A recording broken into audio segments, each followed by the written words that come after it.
California today, when officers responded to a huge gathering as protesters took to the streets. የአሜሪካው ፕሬዝዳንት ዶናልድ ትራምፕ በህገወጥ መንገድ ድንበር ጥሰው የገቡትን የተለያዩ ሀገራት ዜጎችን ከሀገራቸው ማባረር ቀዳሚ ስራቸው መካከል አንዱ ሆኗል። ከፊል ኢንዱስትሪ መንደር ከረር ያለ ጩኸት መሰማትም ጀምሯል። ጩኸቱ ከፍ ያሉ ጥቅሶችን፣ የተለያዩ ሀገራትን ሰንደቅ የያዙ ስደተኞች እንዲሁም የሀገሬውን ዜጋ አብረው ድምፁን ከፍ አድርጎ እያሰማ ነው። ባለፉት 3 ቀናት ሁኔታው ከጩኸትም አልፎ ወደ ግጭት ከፍ ብሏል። በካሊፎርኒያ ግዛት በሎስ አንጀለስ ከተማ ከበድ ያለ የፖሊሶችና የትራምፕን እቅድ ተቃውሞ በህዝብ መካከል ግጭት ተከስቷል። በ2 ቀን አሰሳ ከ120 በላይ ስደተኞች መያዛቸው ለግጭቱ መነሻ እንደሆነ ዘ ዎል ስትሪት ጆርናል አስነብበዋል። ተቃዋሚ ኃይሎች መኪኖችን ማቃጠል፣ ወደ ፖሊሶች ያገኘውን ቁስ መወርወር፣ አለፍ ሲልም የህንፃዎችን መስታወት ሲሰብሩ ታይተዋል። ፖሊስ በበኩሉ አጸፋውን አስለቃሽ ጭስ እየተኮሰና ማስፈራሪያዎችን እያደረገ አንዳንዴም ቀለል ያለ የኃይል እርምጃዎችን እየወሰደ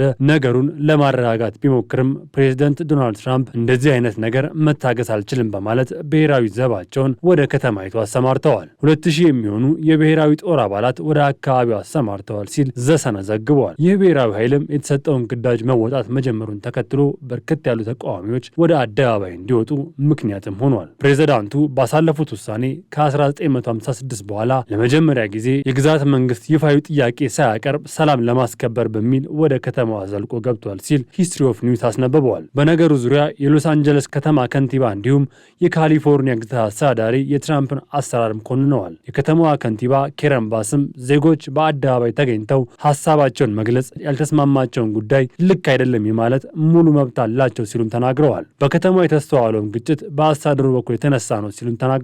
የከተማው ፖሊስ አዛዥ የዜጎችን የመናገር መብት የነፈገ ነው የትራምፕ አስተዳደር ሲሉም ወረፈዋቸዋል። የማህበረሰቡን ጥያቄ በሰላም መቀበል እንችል ነበር፣ ከዛም አለፍ ብሎ በደቡባዊ ግዛት ሲስተዋል የነበረውን ግጭት በከተማው አቅም መመለስ ይቻል ነበር ሲሉም ገልጸዋል። የዲሞክራቶቹ ሰዎች ብሔራዊ ዘብ እንደ ሀገር ጠላት መጥቶ ለመመከት እንጂ ሰላም ለማስከበር የገባ አይመስልም ሲሉ ተደጋጋሚ መግለጫዎችን እያወጡ እንደሆነ ፎክስ ኒውስም ዘግበዋል። ትራምፕ በበኩላቸው ጉዳዩ ህግ የማስከበር ነው ሲሉም ተናግረዋል። ሰዎቹ እያደረጉ ያሉት አመጽ ነውም ሲሉ ከሰዋል። ሰውየው በከተማ ውስጥ 5 ሰው ሆኖ አብሮ መሆንን መንቀሳቀስንም ከልክለዋል። ያለ ግዛቲቱ አስተዳደር ፍቃድና ጥያቄ የአሜሪካን ብሔራዊ ዘብ ወደ ከተማዋ ማስገባታቸው ለሰውየው ከባድ ነጥብ መጣል እንደሆነ የፖለቲካ ምሁራን በተለያዩ የሀገሪቱ ሚዲያዎች እየገለጹ ይገኛሉ።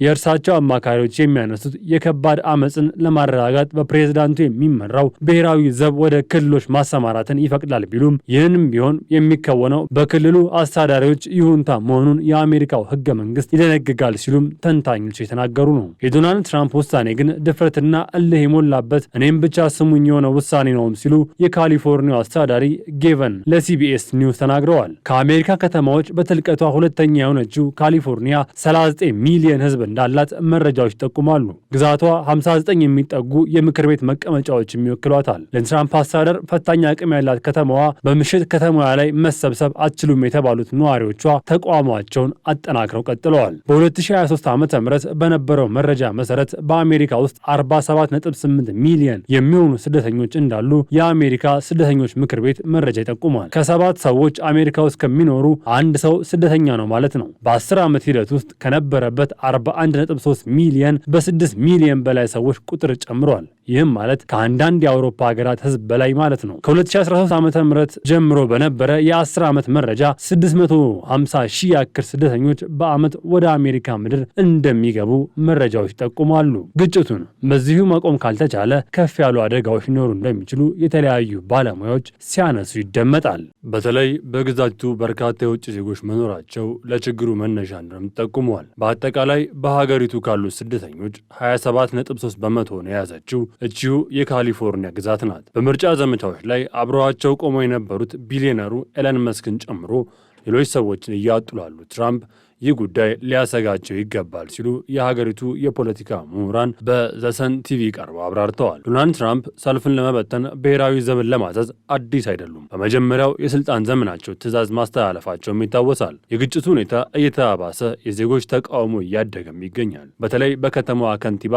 ኬረን ባስ እና በክልሉ አስተዳዳሪ ጌቨን ኒውሶም ጋር ግጭት ውስጥ ጨምሯቸዋል። የግዛቱ አስተዳዳሪ ጌቨን በበኩላቸው ይምጡና እኔን ይሰሩኝ፣ የት እንዳለው ያውቃሉ ዜጎች ያነሱት ጥያቄ ትክክል ነው ሲሉ ተናግረዋል ሲል ዘ ኢንዲያን ታይምስ ኤምሲኤን ኒውስን ዋቢ አድርጎ ዘግቧል። ትራምፕ በበኩላቸው ትሩዝ በተባለው ማህበራዊ ትስስር ገጻቸው ላይ ባሰፈሩት መልእክት ለሎስ አንጀለስ ባንደርስላት ኖሮ ትወድም ነበር ሲሉም ጽፈዋል። ግጭቱ ወደ ኒውዮርክ፣ አውስቲን፣ ሳንታ አና ግዛቶች መስፋፋት መጀመሩም ኤምሲኤንን ዘግቧል። በኒውዮርክ እየተደረገ ያለው ሰልፍ ሰላማዊ የሆነ ሰልፍ መሆኑን ተዘግቧል። አውስቲን በተባለው ግዛት ደግሞ እየተደረገ ባለው ሰልፍ ላይ ሰልፈኞች ወደ ፌዴራል ሕንፃ እንዳይጠጉ ለማድረግ ጥረት እየተደረገ እንደሚገኝም ተዘግቧል። ፖሊሶች ሰልፈኞችን ለመበተን አስለቃሽ ጭስ እየተጠቀሙ እንደሆነም ተነግሯል። ፕሬዚዳንቱ ወደ ነጩ ቤተ መንግስት ሳይገቡ ለዓለም ስጋትም መልካም እድልም ይዘው ሊመጡ እንደሚችሉ ሲገመትም ሰንብተዋል። ከመጡም በኋላ ቢሆን ግምቶች ግምት ብቻ ሆነው ሳይቀሩ የተለያዩ ውሳኔዎች ሲያሳልፉም ታይተዋል። ከዚህ በፊት በፍርድ ቤቶች ላይ ታግዶባቸው የነበረው የተለያዩ ሀገራት የቪዛ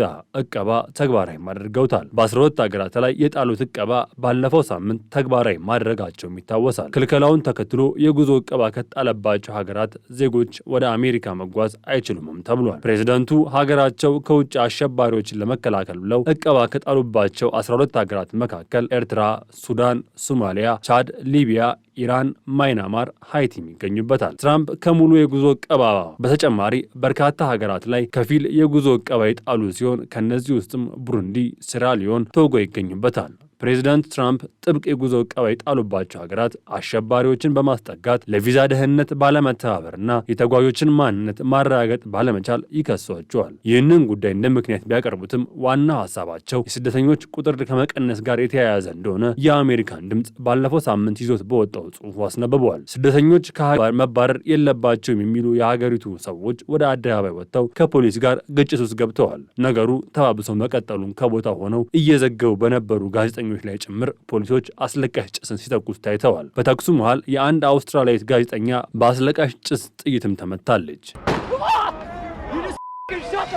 ትራምፕ ወደ ነጩ ቤተ መንግስት ከተመለሱ በኋላ በሚሊዮን የሚቆጠሩ ስደተኞችን ወደ ሀገራቸው ለመመለስ በአሜሪካ ታይቶ የማይታወቅ ስራ ለመስራት ሀሳብ እንደነበራቸው ፍራንስ 24 አስታውሰዋል። በዚህ ዓመት ግንቦት ወር መጀመሪያ አካባቢ በፈቃዳቸው አሜሪካንን ጥለው ለመውጣት ፈቃደኛ ለሆኑ ስደተኞች የአሜሪካ መንግስት $1000 እንደሚሰጥ ማስታወቁ ይታወሳል። ይህን ሀሳብ መንግስት ቢያቀርብም በሀሳቡ የተስማሙ ሰዎች ቁጥር እዚህ ግባ የሚባል እንዳልነበር ዘገባው አስታውሷል። መንግስት በዚህ አካሄድ የራሱን ወጪ በ70% ለመቀነስ አስቦ እንደሆነ በጊዜው ፎርብስ መጽሔት አስነብቦም ነበር። አንድን ስደተኛ ወደ ሀገሩ ለመመለስ በአማካኝ ያስፈልግ ከነበረው $17,000 አካባቢ ወጪን ለመቆጠብ እንጂ ስደተኞችን ጠቅሞ ለመመለስ አይደለም ብለዋል። ትራምፕ በመጀመሪያው አስተዳደር ዘመናቸው ከሜክሲኮ ጋር የሚዋሰኑበትን ድንበር እንዘጋለን ማለታቸው ሲታወስ፣ አሁን ደግሞ በሚሊዮን የሚቆጠሩ ስደተኞችን እመልሳለሁ ሲሉ ተደምጠውም ነበር። ከተማው ነዋሪዎችና ስደተኞችን ዝም ለማስባል የአሜሪካው ኤፍቢአይ በተለያዩ መንገዶች መግለጫዎችን እና ማስፈራሪያዎችን እያወጣም ይገኛል። በ2026 የሚደረገው የመሃል ዓመት ምርጫ ለዲሞክራቶችና ሪፐብሊካኖች ሌላ የመከራከሪያ ሀሳብ ሆኖ እንዲቀርብ መንገድ ከፍቷል ሲሉ ፖለቲካ ተንታኞች እየገለጹ ይገኛሉ።